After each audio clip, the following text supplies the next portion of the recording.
చీపురుపల్లి మండలం పుర్రయ్యవలస గ్రామంలో చీపురుపల్లి వైఎస్ఆర్ కాంగ్రెస్ పార్టీ మండల పార్టీ అధ్యక్షులు మరియు మండల ప్రజా పరిషత్ అధ్యక్షులు ఇప్పిలి అనంతం వెంకట నరసయ్య దంపతులు ప్రతి సంవత్సరం లాగానే ఈ సంవత్సరం కూడా తన స్వగ్రామ ప్రజలకు సంక్రాంతి కానుకలు వస్త్రాలను అందజేశారు. కానుకలు స్వీకరించడానికి గ్రామ ప్రజలు భారీ ఎత్తున పాల్గొన్నారు. ఈ సందర్భంగా ఆయన మాట్లాడుతూ ఎన్ని ఇచ్చినా ఏం చేసినా మీ రుణం తీర్చుకోలేనిదని, రాజకీయాల్లోకి వచ్చిన నాటి నుంచి నేటి వరకు మీ కన్నబిడ్డ వల్లే ఆదరిస్తున్నారని, చీపురుపల్లి మండలంలోనే పుర్రయ్యవలస పంచాయతీకి ఒక ప్రత్యేకమైన గుర్తింపు తీసుకొచ్చారని, సుఖానికి కష్టానికి అవసరమైతే కేసులు పడటానికైనా ప్రత్యర్థులను దండించడానికైనా కూడా వెనుకాడని మీ అభిమానానికి ధన్యవాదాలు అని అన్నారు.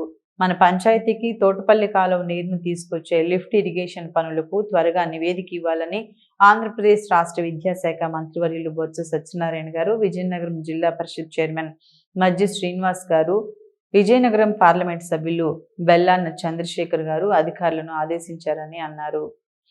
ఈ కార్యక్రమంలో కుమారుడు ఇప్పిలి విహార్, కుమార్తె విద్యావాసిని, పుర్రయ్యవలస వైఎస్ఆర్సీపీ పార్టీ నాయకులు, ఎక్స్ సర్పంచ్ కంది అప్పారావు, సీరెల రాములు, సచివాలయ కన్వీనర్ సారిక ఆనందరావు, కంది త్రినాథ్, శ్రీరాములు, దుర్గారావు, సత్యం, అప్పలనాయుడు, బాలరాజు, రాంబాబు, గడ్డయ్య, సురేష్, వైఎస్ఆర్ కాంగ్రెస్ పార్టీ నాయకులు, కార్యకర్తలు, గ్రామ పెద్దలు, గ్రామ ప్రజలు పాల్గొన్నారు.